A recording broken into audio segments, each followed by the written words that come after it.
Miller.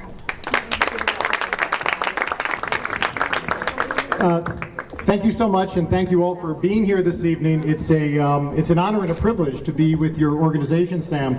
I'm new to elective office, but not to the political conversation, and I'm deeply impressed just in the conversations I've had tonight, not just with, and I want to talk a little bit about Iran and the Iranian nuclear situation in my remarks, but the special challenges facing, as a Jew myself, I am kind of obsessed with Israel's security and the current situation.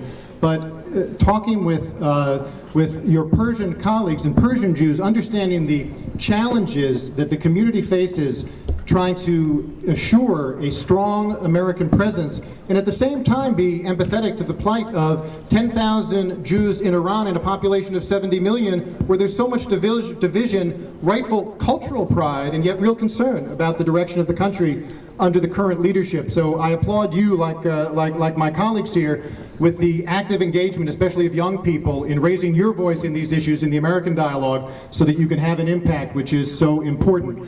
Let me say a few words about why I'm running, what I hope to accomplish, and then a few words about Israel and the Iranian situation and Jewish values, which are at the heart of what I've tried to do in my public life and the impact I hope to have in this office. I think we're at a very strange, destructive time in our politics. You know, you open the newspaper and you see Karl Rove on the Republican side trying to drop hints that Hillary Clinton must have brain damage, and so he can begin to sully her heading into 2016. And on the other side, you have Democrats, my party, talking routinely about Republicans wanting to throw Granny off a cliff, which I think, even though I disagree with some of their policies, their real intent is not to throw old grandmothers off cliffs. So we're in an age when demagoguery on both sides has kind of crowded out any real sense of problem solving. And I'm running because I believe we're not getting the answers out of Washington that we need on many of the critical issues we face today that are making it impossible for America to renew itself in an age when global economic competition and rapid technological change are posing grave threats to the middle class and to the values that many of us hold dear. Things like upward mobility, the long creed in the United States, economic security, a kind of decent society that makes sure that everyone has some decent minimum, both as workers and in old age, and the ability for equal opportunity, so that no matter where you're born in the world, you have the ability to rise. I believe it should shame us that now most of Europe and many other countries, you have a much greater chance to rise from humble beginnings than you do in the United States. That's what the United States was founded on. We're losing that, and we need to take serious measures, I believe, starting with leadership from Washington, if we're going to make progress and renew those issues. So I'm running to try and recreate a sense of problem solving in Washington, and I believe I bring the combination of background and skills that position me to have impact from day one on these critical issues. I was a senior advisor in Bill Clinton's. Now people know me as a radio guy, and so that's sometimes how I'm known as I go around the district.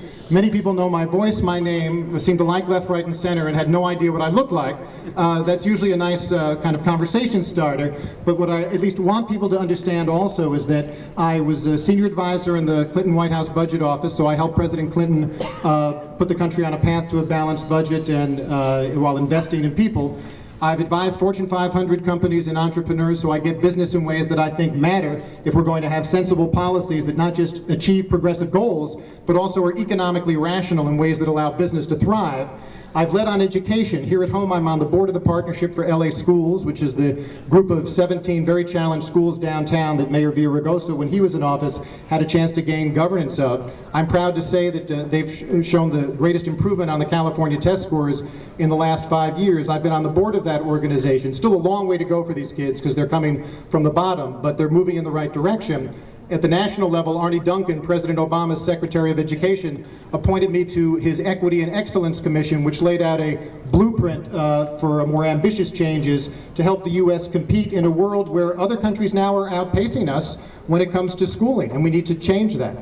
I've written books on the future of the economy, public policy, healthcare, wages, and these issues that have been read and praised by folks like Bill Clinton, Barack Obama, Bill Bradley, who endorsed me this week, and leaders of the other party as well. And so I think I bring a reputation for a problem-solving approach that can move progressive values to the center of the conversation, but in economically rational ways that honor both sides' values. And my hope is to move that agenda forward in Washington if I'm lucky enough to be elected your representative. Brief word on Israel and Iran. I am deeply worried about the Iranian nuclear situation. I believe the only reason that the current Iranian regime has come to the table, and we all know this, is because of the deep regime of sanctions that have forced them to the table over many years. I also believe, and the reason I'm deeply skeptical, I want to give peace a chance, is that and obviously, the war or military action would be a last resort, but the same folks who are in charge today were the folks 5 years ago in Europe who said their strategy was spin the West and spin the centrifuges. And so I believe Israel faces an existential threat. I believe any risk of not just nuclear capability, but nuclear breakout capability is unacceptable, and we're going to have to be vigilant about that. It's a very complex situation. I'm worried, and I'm worried that that in some ways the U.S. may be being played, and we have to be vigilant about that. A word about Israel. As someone who has been to Israel as a younger man, who hopes to take our now 17-year-old daughter there before she goes to college, I'd like to take her, we want to take her ourselves, although I don't know if we're excluded if she uses the birthright thing. I haven't figured out the details yet. But, I believe, look, we need a two-state solution. I'm very frustrated that we don't have good negotiating partners on the other side. I'm more immediately worried about the outcome of Iran and how we manage that in the days ahead. Last word on Jewish values. I was raised as a Reformed Jew, and the thing I most took away from my education, this is in the New York suburbs, was the idea of tikkun olam, the idea that all of us, and at the heart of our civilization and history, is the idea that every one of us has an obligation to use our God-given gifts to make a difference and improve the world based on whatever we bring. I've tried through my books and columns and radio and public life to advance the conversation on all these issues. My hope is that as your representative, I can take this to a more direct level of impact and improve the education, the healthcare, and the prospects for so many millions of Americans now who are being left behind. Thank you very much.